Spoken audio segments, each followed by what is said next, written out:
Welcome back to Secret Weapons. My name is Mark Johnston. If this is your first time here, this is a YouTube channel where we do gear demos and reviews, as well as studio tips and tricks for leveling up your writing, playing, and production from the perspective of a guitar player working out of a studio. If that's the kind of thing that would appeal to you, please hit that subscribe button and stick around for future videos. Today we are taking a look at the Old Blood Noise Endeavor's Signal Blender Stereo. So there's something of a through line across all of the Old Blood utility pedals, and it's that they are all incredibly simple and straightforward. Whether it's the single-purpose static units like the expression slider or the split meld, or some of the more kind of heady and ambitious concepts like the Signal Blender, the original one, or even the Expression Ramper and Expression Ramper X3. Even when they have a really interesting concept behind them, they are implemented in such a straightforward, easy to use way that it kind of frees you up to focus less on understanding the device itself and instead redirect that into the creativity of coming up with interesting use cases, because we've covered a handful of versions of this device on the channel over the years. A parallel blender is not a particularly new thing, but this does hit a couple key feature sets that I find to be really valuable and has a certain superpower that is its simplicity. But first, the Signal Blender Stereo is a kind of retooling of the original Old Blood Signal Blender in collaboration with 29 Pedals. And if you're familiar with Jesse over at 29, you know that he is somebody with a really prolific background of audio engineering, somebody who knows how to lay out a circuit better than most of the people we have in this industry. And the result is something with a lower noise floor and higher headroom. And from there, it is built out with over TRS, stereo in, stereo out, two separate stereo effects loops in parallel with one another and your dry sound, as well as MIDI in and MIDI through. The MIDI implementation itself is incredibly simple and straightforward, and that can either be really beneficial or a drawback depending on what you are hoping to use this for. But the MIDI controls are basically limited to just turning the channels on and off, as well as turning trails on and off, which means that there are no MIDI CC messages for adjusting the actual level of the individual channels. And beyond that, the only remaining complication is the ability to set this pedal up for mono in, stereo out by opening it up and flipping a simple labeled jumper in the corner. And from there, using the device is obviously incredibly simple. The clean foot switch and the yellow knob is going to turn on and off your clean guitar processing through the pedal, and the yellow is going to set the volume of that clean signal. B and A are going to be your two respective stereo loops. The foot switch is going to bypass the loop on or off. You can press and hold for momentary operation. The respective knobs will once again set levels, and under each one of them you have a polarity flip for solving for any phase issues, as well as a trails switch. And what that trail switch does is causes that foot switch to turn on and off whether or not audio sends to the pedals in the loops, while leaving the return always active and engaged, so that if you are using something like a delay or a reverb, when you turn that loop off, you don't get that kind of abrupt loss of the decay of that reverb or the repeats of the trails. They will continue to kind of drift on until they kind of run out, but no new audio will enter that pedal. When it comes to doing sound samples for something like a utility pedal that doesn't produce any of its own audio, I find that we basically just have to find other ways to kind of showcase this. So what I want to do in this video is use this in 3 different implementations of kind of escalating levels of weird. So let's go ahead and do that. So each of our use cases are going to be one of the 3 configurations we used for that intro track in this video,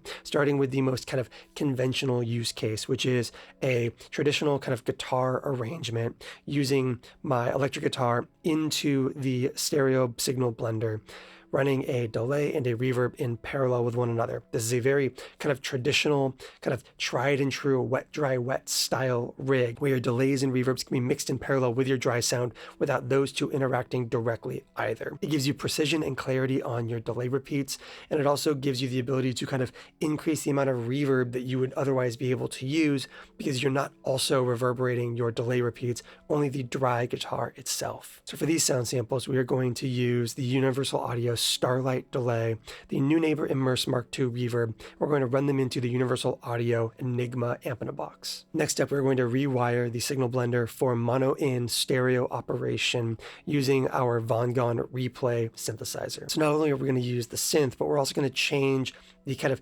categories of effects we're using in the signal blender itself.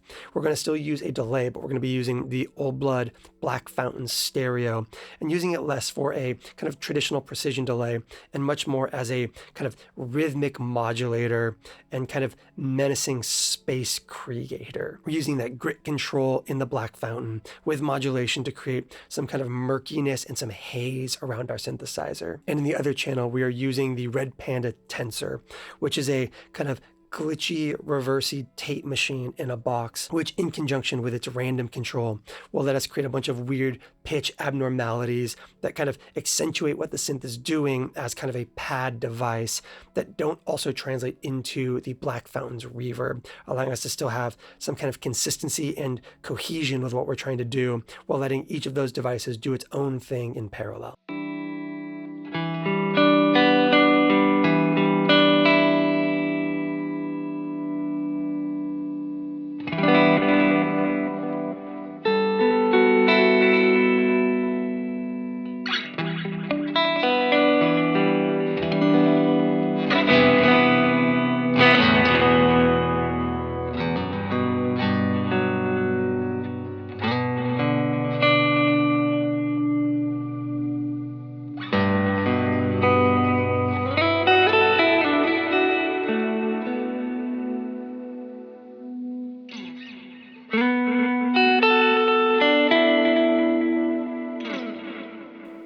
And as you can hear, the benefit of parallel is that you've got perfectly clean repeats if you want to use a more rhythmic delay approach.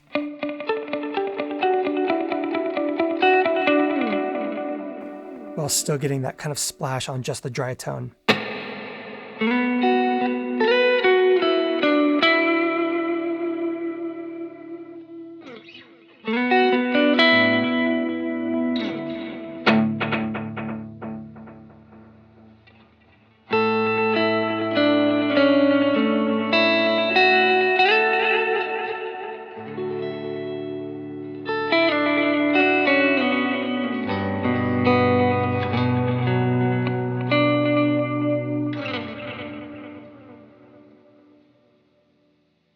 Each channel, of course, has a phase inverter that will kind of flip polarity on that channel, which is useful if you are running kind of modulation or dry effects in these parallel loops so that you can kind of solve for any phase issues caused there.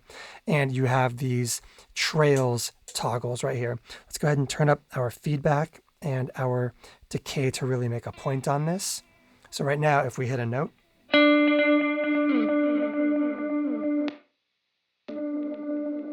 when you bypass those,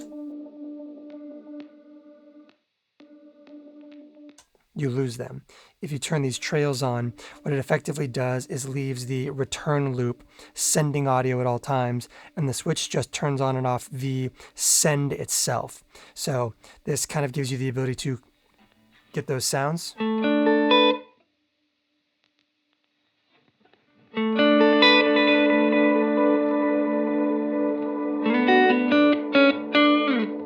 And keep those going.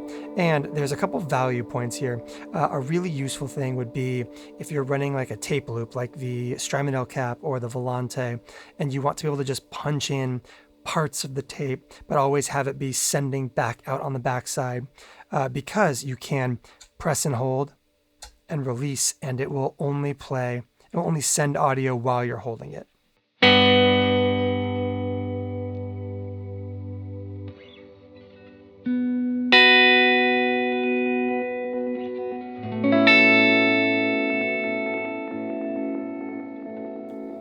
Easier to do with your feet, but the point is kind of made right there. You have the ability to punch into your loops momentarily, and those trails will let you kind of let whatever you've punched in degrade naturally as it goes. Another great feature about the new configuration here is the fact that you've also got your send and your input and your output as full stereo as well. It would not be surprising to have the output be stereo, obviously, considering these are stereo loops, but to have your input be stereo allows you to really use this as a pretty impressive kind of ambient soundscaping device. So let's go ahead and pull up a loop in the Chase Bliss Audio Mood Mark II.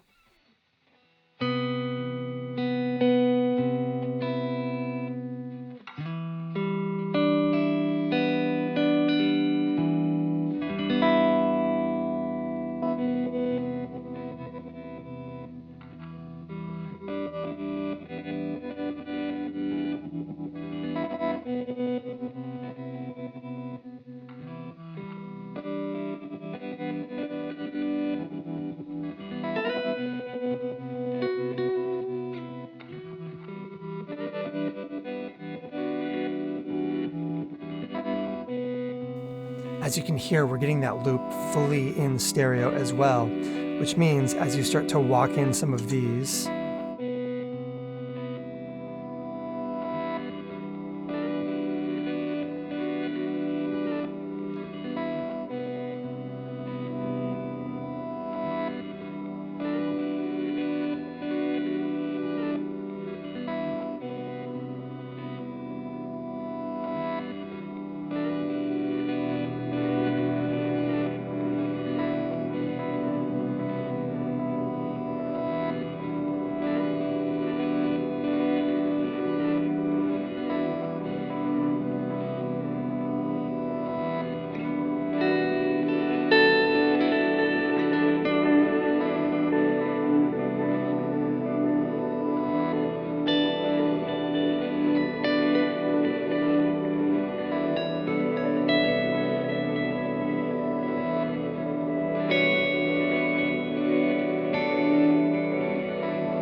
next up, we're going to rewire the signal blender for mono-in stereo operation using our Von-Gon replay synthesizer. So not only are we going to use the synth, but we're also going to change the kind of categories of effects we're using in the signal blender itself.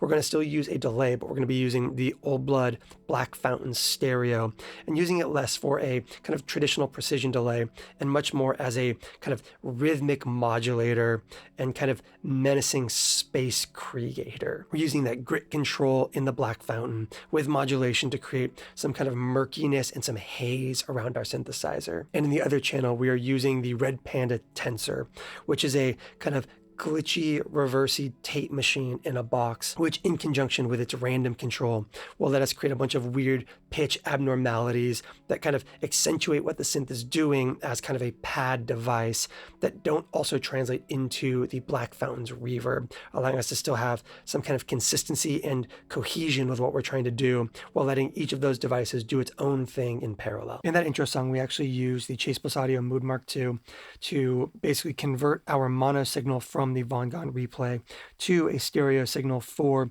kind of full stereo operation within the signal blender stereo. But for the sound samples, I'm going to go ahead and configure this for mono in stereo processing. And the way we're going to do that is by opening up the device itself and flipping a single switch inside to go from standard stereo operation to a mono in stereo loops and stereo out configuration.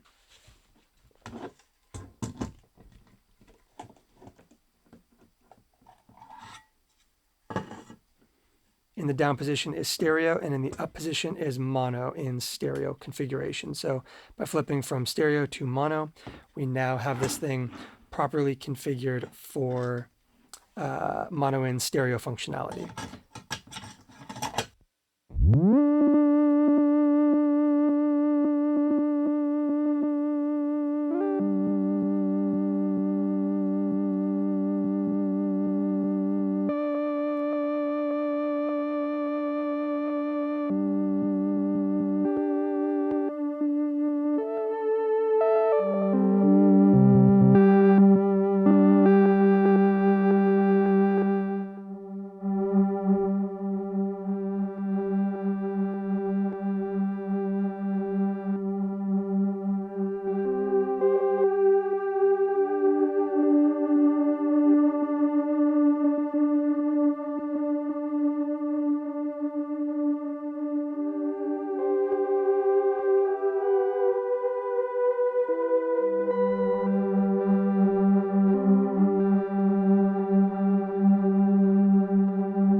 pretty common use case for a device like this is parallel dirt.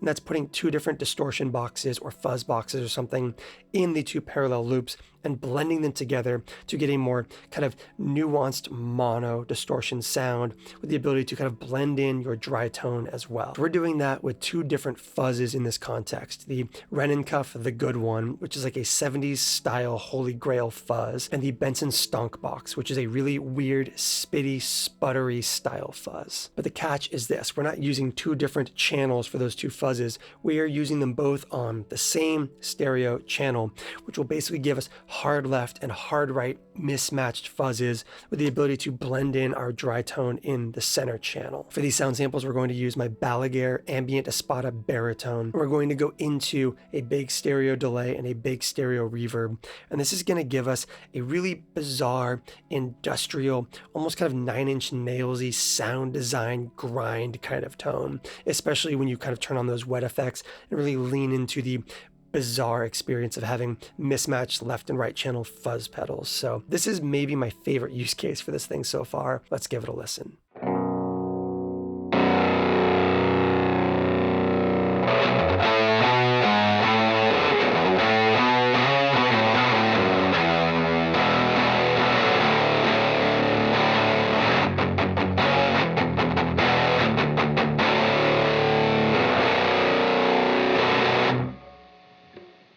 Which sounds pretty chaotic on its own, but also has the ability to create these really amazing wide soundscapes when you start introducing some of your other wet effects.